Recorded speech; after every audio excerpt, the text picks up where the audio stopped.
morning all of you. I Shafali. Today I am going to talk about what is sound wave. देखिए आज का topic है ध्वनि तरंगे किसे कहते हैं। आप जो भी चीजें सुनते हैं वो जो है ध्वनि होती है और उनकी तरंगे कौन कौन सी होती हैं तो इसके बारे में बताना है। तो ध्वनि तरंगे क्या होती हैं? जो अनुदैर्ध्य यांत्रिक तरंगे होती हैं उन्हीं को ध्वनि तरंगे बोलते हैं। जैसे आप साउंड वेव चलते हो, देखो साउंड वेव कहीं बजता रहता है तब बहुत तेज आवाज सुनाई देती है। तो कैसे सुनाई देती है? उसका कुछ फ्रीक्वेंसी रेंज होता है जो हमें सुनाई देती है। इसमें हमने हेडिंग बनाया है कि पराश्रव्य तरंगे, श्रव्य तरंगे और अश्रव्य तरंगे कौन कौन सी होती हैं। पराश्रव्य तरंगे कौन कौन सी होती हैं? देखिए ऐसी तरंगे जिन्हें सुनने के लिए 20,000 हर्ट्ज से ज्यादा आवृत्ति होती है। मतलब जब कोई व्यक्ति 20,000 हर्ट्ज से ज्यादा आवृत्ति की ध्वनि सुने तब वो कौन सी ध्वनि होती है? तो पराश्रव्य तरंगे की ध्वनि होती है। कौन सी? पराश्रव्य तरंग। फिर ऐसी तरंगे जिनकी आवृत्ति का मान 20 हर्ट्ज से 20,000 हर्ट्ज के बीच होती है उसे हम श्रव्य तरंगे कहते हैं। फिर अश्रव्य तरंग की बात करनी है। अश्रव्य तरंग ऐसी तरंगे जिनकी आवृत्ति का मान जो है क्या होता है 20 हर्ट्ज से भी कम होता है, उन्हें हम अश्रव्य तरंग कहते हैं। ठीक है, आइए देखते हैं। पराश्रव्य हो गया और अश्रव्य तरंग हो गया। अश्रव्य तरंग इनको इंग्लिश में क्या बोलेंगे? इनको क्या बोलेंगे? इनको पहले आप हिंदी वाला समझ लो फिर इंग्लिश में इसको बता देते हैं। साउंड वेव इनको जो है अनुदैर्ध्य यांत्रिक तरंग होती हैं। अनुदैर्ध्य यांत्रिक तरंगे होती हैं कौन सी? हमारी ध्वनि तरंगे। ठीक है, ध्वनि की चाल सबसे ज्यादा किसमें होती है? स्टील में होती है, एल्यूमिनियम में होती है। ठीक है, सबसे ज्यादा होती है ध्वनि की चाल। फिर ध्वनि की चाल जो है अलग अलग होती है। फिर पराश्रव्य तरंग होती है जैसे जो जानवर आवाज सुन सकते हैं उस तरंग को क्या बोलते हैं? पराश्रव्य तरंग बोलते हैं। जैसे कुत्ते, बिल्ली, चमगादड़। पूछा जाता है चमगादड़ द्वारा सुने जाने वाली जो ध्वनि होती है वो कौन सी तरंग होती है? तो कौन सी होती है? पराश्रव्य तरंग। इसको बोलते हैं अल्ट्रासोनिक वेव। श्रव्य तरंग को बोलते हैं ऑडिबल वेव। फिर अश्रव्य तरंग को बोलते हैं क्या बोलते हैं? Infrasonic wave. क्या बोलते हैं? Infrasonic wave. ठीक है, नोट कर लीजिए। Sound wave. आई शेफाली, आज हम आपसे ये बात कर रहे हैं कि ध्वनि तरंग क्या होती है, चाल क्या होती है ध्वनि की, और उसमें जो है पराश्रव्य, श्रव्य और अश्रव्य तरंगे कौन कौन सी। नेक्स्ट आओ, चले भैया। देखो पराश्रव्य तरंग हो गई, अश्रव्य तरंग हो गई। अब जो है इसका इंग्लिश में समझ लो क्या चीज होता है।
देखिए श्रव्य तरंग, अश्रव्य तरंग और पराश्रव्य तरंग। साउंड वेव हेडिंग है साउंड वेव। आज का टॉपिक क्या है? Sound wave. ठीक बेटा, देखो साउंड वेव।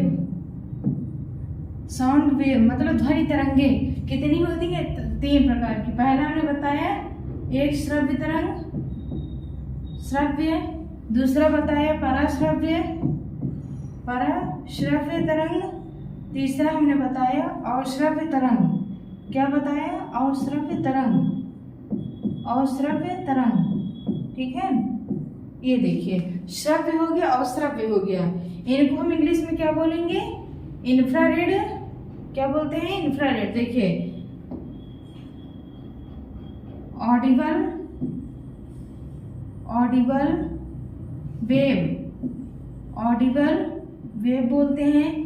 इसको हम बोलते हैं अल्ट्रा सोनिक वेव, जिसको कुत्ते, बिल्ली, चमगादड़ सुन सकते हैं, उसको बोलते हैं पराश्रव्य तरंग। लेकिन जो मानव जो है कौन सी ध्वनि सुन सकता है? मानव केवल जो है श्रव्य तरंग सुन सकता है। मानव में जैसे हम लोग हुए, ह्यूमन बीइंग्स हो गए, तो वो 20 हर्ट्ज से 20,000 हर्ट्ज के बीच ही आवाज सुन सकते हैं। ठीक है, यहाँ पे क्या हो जाएगा? इसका हो जाएगा infrasonic wave, infrasonic wave, infrasonic wave हो गया भैया। ठीक है, ये देखो तरंग है तो उनका कहीं ना कहीं जो है यूज भी है। अगर हम देखें, हमारी प्रकृति में बहुत सारी चीजें हैं, बहुत सारे जानवर पाए जाते हैं। कुछ जो है क्या होते हैं, मतलब कि कुछ जो है कुछ आवाज हम खुद सुन सकते हैं, कुछ जानवर सुन सकते हैं। लेकिन जो पराश्रव्य तरंग का यूज बहुत ज्यादा आजकल मेडिकल लाइंस में है, किसी भी चीज के इंस्ट्रूमेंट में बहुत ज्यादा इसका काम आता है। जैसे आप जो है भ्रूण की जांच करवाते हो, तब क्या होता है, तब भी पराश्रव्य तरंग लगती है, ये वाली अल्ट्रासोनिक वेव। फिर कौन सी होती है? जैसे आप बहुत महंगे कपड़े वगैरह हैं, बहुत ज्यादा हैवी उसमें मतलब कि डिजाइनिंग वगैरह की गई है, तो उनकी साफ सफाई के लिए, क्लीनिंग के लिए क्या करते हैं? पराश्रव्य तरंग का उपयोग करते हैं, मतलब अल्ट्रासोनिक वेव यूज करते हैं। नेक्स्ट आता है, जितने भी जो है आप पराश्रव्य तरंग होती है, जो भी पराश्रव्य तरंग जो है हमारे जो है उसमें एटमॉस्फेयर में पाई जाती हैं, वो सब जैसे पर हम समुद्र तल में जो गोताखोर होते हैं, जाते हैं समुद्र की गहराई का पता लगाने के लिए, हम किसका प्रयोग करते हैं? अल्ट्रासोनिक वेव का प्रयोग करते हैं। गोताखोर जो है अपने साथ ऑक्सीजन, हीलियम गैस लेकर जाते हैं ना पानी में। ठीक है, ये भी क्वेश्चन है। तो अल्ट्रासोनिक वेव मतलब पराश्रव्य तरंगे किसे कहते हैं? ऐसी तरंगे जिनकी आवृत्ति कितनी होती है? 20,000 हर्ट्ज के ऊपर होती है। लेकिन जिनकी 20,000 से कम होती है, 20,000 से 20 के मध्य होती है, मतलब 20 हर्ट्ज से 20,000 के बीच होगी श्रव्य तरंग, और 20 हर्ट्ज से भी बहुत कम होगी तो उन्हें अश्रव्य तरंग बोला जाता है। ठीक है, साउंड वेव ये देख लीजिए, एक ये है, एक ये है, एक ये है। ठीक है, चार्ट बन गया। नेक्स्ट आओ, चलो अब देखो, अब हमने कहा इंफ्रारेड और ये सारी रेंज हो गई, उनकी फ्रीक्वेंसी रेंज। देखिए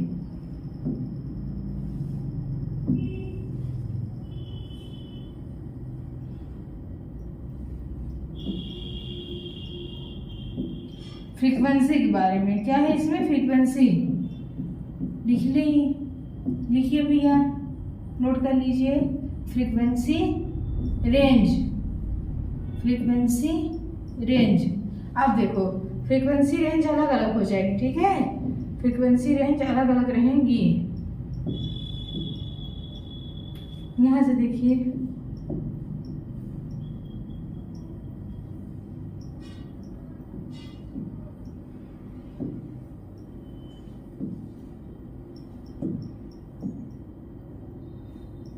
फ्रीक्वेंसी रेंज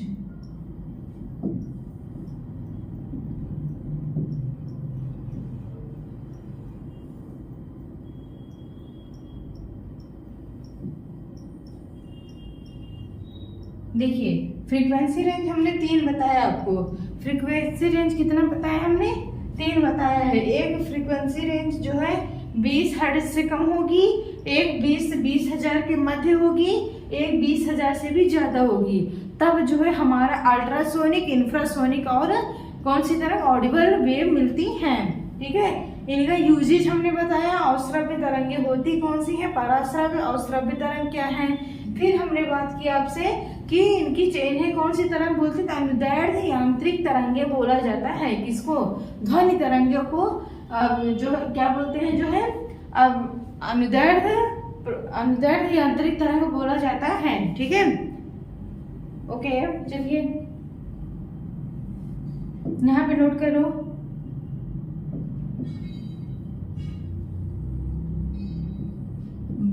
हर्ट्ज HZ आवृत्ति को किससे मापते हैं?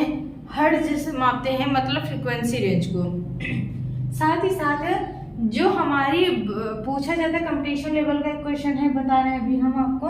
जैसे उसमें पूछा गया था कि ध्वनि की तीव्रता किससे मापी जाती है। ध्वनि की तीव्रता हम किससे मापते हैं? तो ध्वनि की तीव्रता हम डेसिबल इकाई में मापते हैं। एक मनुष्य की अधिकतम श्रव्यता सीमा 95 डेसिबल होती है। मतलब हम केवल 95 डेसिबल आवाज की तीव्रता वाली ध्वनि को सुन सकते हैं। ठीक है, उससे ज्यादा के लिए हम लोग अवेलेबल नहीं है, मतलब उससे ज्यादा की ध्वनि हम लोग नहीं सुन सकते। लेकिन जो जानवर वगैरह रहते हैं वो 20,000 हर्ट्ज से 20,000 हर्ट्ज के ऊपर भी सुनते हैं। ठीक है, 20 से भी ऊपर सुनते हैं। देखिए यहाँ पे देखो 20 से 20,000 हर्ट्ज के बीच इसमें हम लोग सुनते हैं। ठीक, फिर उसके बाद जो है जब 20,000 से भी ऊपर चला जाता है तब क्या होता है? 20,000 से भी ऊपर चला जाएगा तो क्या हो जाएगा? उसको हम लोग नहीं सुन पाते हैं। वो सब जो है जैसे हमारे कुत्ते, बिल्ली और चमगादड़ को बहुत पूछा गया है क्वेश्चन कि चमगादड़ जो है कितने से कितने आवृत्ति की ध्वनि को सुन सकता है। तो हम आंसर देंगे कि 20,000 हर्ट्ज से जो अपर फ्रीक्वेंसी रेंज की जो वेव होंगी वो चमगादड़ सुन सकते हैं, कुत्ते बिल्ली सुन सकते हैं। ठीक है, जानवर फ्रीक्वेंसी रेंज ये। अब देखिए ये तो हो गया आपकी, इसको हमने क्या बताया था? श्रव्य तरंग। इसको क्या बताया? श्रव्य तरंग। फिर यहाँ पे जो है पराश्रव्य और अवश्रव्य तरंग। क्या है? अवश्रव्य है 20,000 हर्ट्ज से माइनस लगा है, मतलब कम, ये इनके बीच है। ये इनसे भी ज्यादा है तो क्या हो जाएगा? पराश्रव्य तरंग, मतलब कि जो केवल हम ही लोग सुन सकते हैं, कोई और नहीं सुन सकता। ठीक है, हाँ बेटा क्या नहीं समझ में आ रहा है इसमें? हाँ देखो, यहाँ हमने आपसे कहा जब जैसे आपके पास 5 रुपए है और 10 रुपए है, दोनों के बीच में 3 लोगों का रिलेशन, 3 लोगों को बांटना है। कुछ लोगों को 5 से कम रुपए दोगे, कुछ लोगों को 5 से 10 के बीच में दोगे, और कुछ 10 के ऊपर, मतलब कि 10 से ऊपर अगर कुछ को मिला पैसा इधर उधर करके, वो क्या हो जाएंगे? पराश्रम में चले जाएंगे। 20 से 20,000 मतलब 10 से 5 के बीच में है तो क्या हो जाएगा? उसके बीच में ही हमारे 7-8 वैल्यू पे है, तब ये क्या हो जाएगा? जो है हमारा ऑडिबल वेव, मतलब कि श्रव्य तरंगे। और जिसमें कि अश्रव्य तरंग होती है, मतलब कि बहुत लोअर वैल्यू ही हो रहेगी, तब क्या हो जाएगा? 20 हर्ट्ज के नीचे होगी तो उसे श्रव्य तरंग कहते हैं। ठीक है, नेक्स्ट चलिए भैया, चलिए देखिए अब हम बात करते हैं ध्वनि तरंग का किस पे प्रभाव पड़ता है। तो इसमें हेडिंग क्या बनेगी? Which type of components मतलब कि affect our sound wave, हमारी ध्वनि तरंग को कौन कौन से कारक है जो प्रभावित करते हैं? ताप का प्रभाव पड़ता है, ताप जितना बढ़ता जाएगा आवाज उतनी तेज होती जाती है। फिर आर्द्रता का प्रभाव पड़ता है, मतलब ध्वनि का जो है प्रभाव किस पे पड़ता है? ताप पे हो गया। ताप अगर बढ़ेगा, टेम्परेचर जितना बढ़ा दिया, आवाज उतनी तेज हो जाएगी। ठीक है, और एक क्वेश्चन पूछा गया था कि ध्वनि की तीव्रता की इकाई क्या है? ध्वनि की तीव्रता की इकाई क्या है? डेसिबल है, मतलब डीबी से डिनोट करते हैं।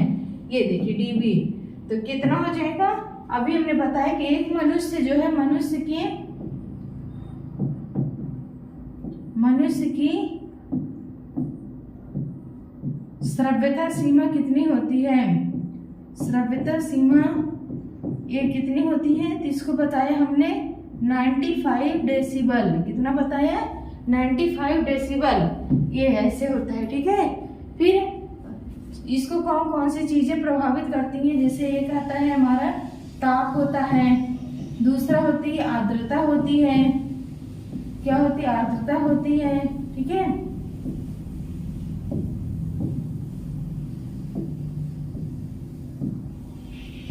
देखिए नोट कर लो भैया, आर्द्रता होती है। ठीक है, उसके बाद जो है श्रव्य सीमा हो गई और मनुष्य की श्रव्यता सीमा हो गई। ठीक है, आज की क्लास में हमने आपसे क्या बात की है? कौन कौन सी तरंग होती है, इनका क्या प्रभाव पड़ता है, पराश्रव्य तरंग की काम क्या क्या होता है, भ्रूण जांच करने में करते हैं। फिर जो है इसको हम नोट करवा देते हैं, इनके यूजेज लिख लो। Uses applications of ultrasonic wave. ठीक है, कम लिखो, चार्ट बना दे रहे उसी तरह बना लीजिए।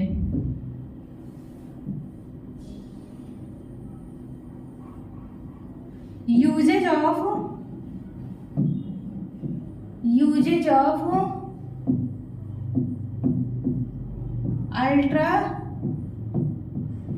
Ultrasonic wave, uses of ultrasonic waves. ठीक है, देखो इसमें फर्स्ट आता है हमारा, सेकंड क्या होता है, थर्ड क्या होता है, मतलब 3-4 यूज आप पढ़े रहोगे तो आपके लिए आसान होगा। ठीक है, कम से कम 3-4 आपको पता हो। ठीक है, पहला क्या हो जाएगा, भ्रूण जांच करने में करते हैं, भ्रूण जांच मतलब एनालिसिस करते हैं, मतलब कि नॉर्मली है, मतलब कि बॉडी की कंडीशन अंदर ठीक है कि नहीं, क्या है, कैसे बच्चा ठीक है नहीं, ये सब भ्रूण जांच करते हैं। मतलब कि हर चीज उसके बारे में, बॉडी उस वुमेन के बॉडी का सिस्टम ठीक चल रहा है नहीं, और उसके मतलब कि जो भी इसमें जो है भ्रूण वगैरह है उसके स्टमक में, वो सब ठीक है नहीं। ठीक है, फिर यहाँ पे हम बात करते हैं, हम जो है ये इसमें लिखेंगे समुद्र की गहराई मापते हैं, समुद्र की गहराई मापने में, समुद्र की गहराई मापने में, समुद्र की गहराई मापने में। फिर क्या होता है, और सुनिए, भ्रूण की जांच कर लिया, समुद्र की गहराई मापने में। दूसरा क्या होता है, पेड़ पौधे होते हैं, वो कपड़े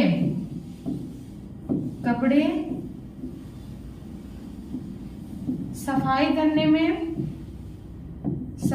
करने में, जैसे बहुत महंगे कपड़े होते हैं, बहुत ज्यादा उसमें डिजाइनिंग वगैरह होती है, वर्क किया गया होता है, उसकी साफ सफाई के लिए लोग कहते नहीं इनको ड्राई क्लीनिंग के लिए भेज दो कपड़े को, ये सब है। जो बहुत हैवी साड़ियाँ होती हैं, बहुत हैवी कपड़े होते हैं, उनकी साफ सफाई के लिए नग ओग लगे होते हैं उसमें, स्टोन वगैरह, वो सब क्या होता है, उनकी साफ सफाई के लिए भी किसका प्रयोग करते हैं, अल्ट्रासोनिक वेव का प्रयोग करते हैं।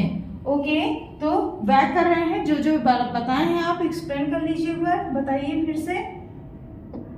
देखो, फ्रीक्वेंसी रेंज 20 हर्ट्ज से कम रहेगी तो हमारी कौन सी तरंग होगी, श्रव्य, कौन सी होगी, और श्रव्य तरंग। 20 से 20,000 के मध्य है तो श्रव्य तरंग। 20,000 हर्ट्ज से ऊपर होंगी तो क्या हो जाती है, पराश्रव्य तरंग होती है। नेक्स्ट यहाँ देखिए, साउंड वेव हो गया, उसके बाद जो है श्रव्य मतलब ऑडिबल वेव, पराश्रव्य मतलब अल्ट्रासोनिक वेव, इंफ्रासोनिक मतलब अश्रव्य तरंगे। ठीक है, ये देखिए यहाँ पे 20,000 हर्ट्ज, यहाँ पे क्या है उससे कम हो गई, 20,000 हर्ट्ज के बीच हो गई, 20,000 हर्ट्ज से ऊपर हो गई तो अश्रव्य तरंग, ऐसे होता है। ठीक है, कम ज्यादा इसके अकॉर्डिंग हम जान लेंगे, मतलब पॉजिटिव वैल्यू है, बीच में रहेगा जो है क्या हो जाता है हमारा, श्रव्य हो जाती है, ऑडिबल जो हम लोग सुन सकते हैं ह्यूमन बीइंग्स के लिए है।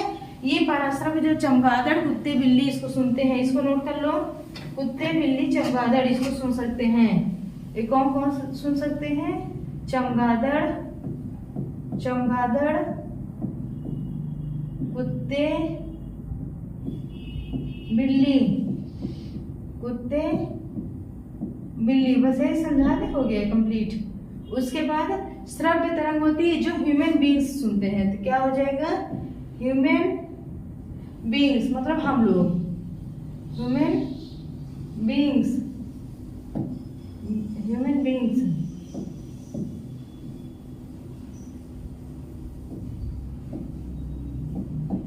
ह्यूमन बीइंग्स, ठीक है।